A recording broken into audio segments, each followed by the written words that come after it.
What's the meaning of alluvial?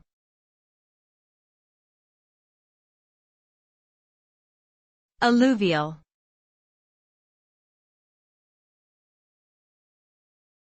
Alluvial.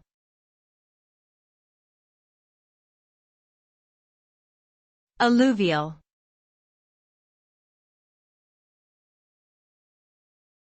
Alluvial.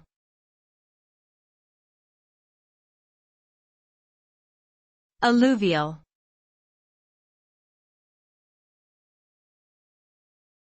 The term alluvial refers to sediment or soil that has been deposited or accumulated by water, typically in a river or stream. This type of soil is usually loose and unconsolidated, allowing for easy excavation and mining.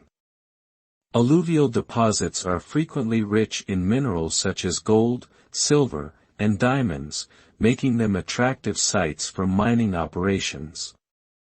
Additionally, alluvial soils can be highly fertile and are often used for agriculture. Overall, the term alluvial describes soil or sediment that has been moved and deposited by water, and is characterized by its loose nature, mineral content, and agricultural value.